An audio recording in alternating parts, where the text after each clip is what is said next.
Family ටීචින්ස් අද අපි ඔයාලට කියලා දෙන්නේ අවුරුද්දට වරදින්නේ නැතුව ලේසියෙන් දොඩොල් ටිකක් හදාගන්න විදිය. මම මේ ඔයාලත් එක්ක බෙදාගන්නේ සම්ප්‍රදායික දොඩොල් වට්ටෝරුවකින් 4න් කොටසක් හදාගන්න විදිය.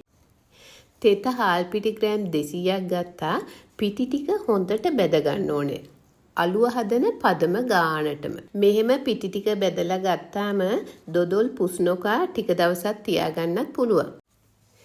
සීනි ග්‍රෑම් 375ක් ගත්තා. එයින් මේස හැඳි 2-3ක් දාලා කැරමල් කරගන්න. ටික වෙලාවක් සීනි ටික හැඳි ගන්නකොට පාට වෙන්න ගන්නවා. බලාගෙන ගින්දර වැඩි කරගන්න එපා. සීනි ටික කරවෙයි. සීනි පාට වෙනකොට ලිපේ ගින්දර ටිකක් අඩු කරලා හැඳි ගන්න. ආයෙමත් ලිප ඕෆ් කරලා ඇතිලියේ රස්නේ තියෙද්දිම තවත් දිගටම හැඳි ගන්න. එතකොට ඔයාට තව මේ පාට තද කරගන්න පුළුවන්. දැන් මේක දිය කරගන්න ඇල් වතුර දානවට වැඩිය ලේසි ඔයාට උණු වතුර දාගන්න එක. උණු වතුර කෝප්ප භාගයක් 3 කාලක් විතර දාගන්න. වැඩියෙන් දාගන්න එපා. උණු වතුර දැම්මාම මේ කැරමල් එක ඉක්මනට දිය කරගන්න පුළුවන්. දැන් ඉතින් ඉතිරි සීනි ටිකක් දාලා දිය කරගන්න. දැන් මේ ලිප ඕෆ් කරලා තියෙන්නේ. වේලිච්ච පොල් ගෙඩි එකහමාරක පොල් බ්ලෙන්ඩර් කරලා පෙනේරකින් හොඳට පෙරා ගන්න. මෙතන උකු පොල් කිරි කෝප්ප 3ක් තියෙනවා. මුලින්ම වතුර ටිකක් දාලා ඒකට පොල් ටිකක් දාලා බ්ලෙන්ඩ් කරන්න. ආයෙමත් ඒ පොල් ටික මිරිකලා ඒ කිරි ටිකටම අලුත් පොල් ටිකක් දාලා බ්ලෙන්ඩ් කරන්න. ආයෙමත් ඒ පොල් ටික මිරිකලා නැවතත් අලුත් පොල් ටිකක් දාලා බ්ලෙන්ඩ් කරගන්න. ඒ වගේ ආයෙත් වතුර දාලා අර කලින් කොටාගත්තු පොල් ටික නැවතත් මේ වගේ කොටා ගන්න. මම ඒ වගේ 3 පාරක් මේ පොල් ටික කොටලා හොඳට උකු පොල් කිරි ටික හදාගත්තා. තාම ලිප දාලා නැහැ. දැන් සීනි ටික මේ පොල් කිරේ දිය කරගන්න. ඒකටම ලුණු තේ හැඳි භාගයක් විතර දාගන්න. පැණි රස කෑමක් හදනකොට අපි ලුණු ස්වල්පයක් දාගන්නවා.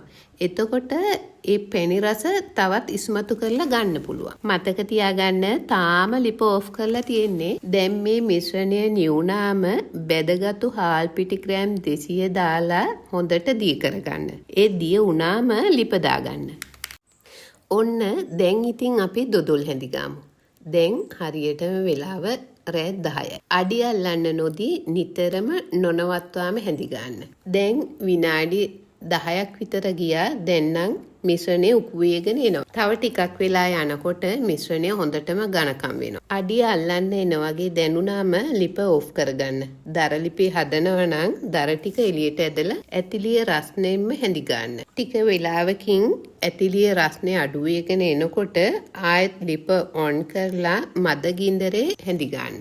නිතරම ඇතිලියේ අඩියට හැන්ද දාලා හැඳි ගන්න ඕනේ. දැන් නම් මිශ්‍රණය අතට බර ගතියට දැනෙනවා. දැන් පෑ භාගයක් විතර ගියා. ඔන්න දැන් තෙල් පෑදිගෙන එනවා. තෙල් ටිකක් අයින් කර ගන්න ගමන් තවත් හැඳි ගන්න.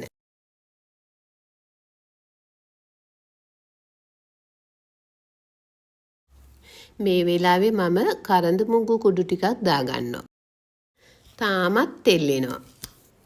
දැන් නම් දොඩොලේ පදම හරි වගේ. දැන් දොඩොලේ බාන්න ලං වෙලා ඔයාට තියෙන දෙයක්. කජු හරි, රට කජු හරි, සූදුරු මාදුරු කුඩු ටිකක් හරි, තල කැමති දෙයක් දාගන්න පුළුවන්. මේවා දැම්මේ නෑ කියලා රස අඩු වෙන්නේ නෑ. සමහර අය සව් ඇට දානවා. සව් වලින් රසක් ආවේ නැතත් හරිම ලස්සනක් එනවා. දැන් වෙලාව රෑ 11යි.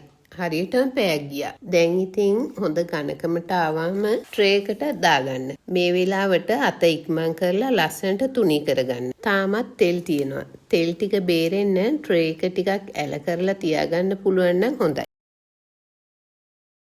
මේ බලන්නකො මේ පහුවදා උදේ.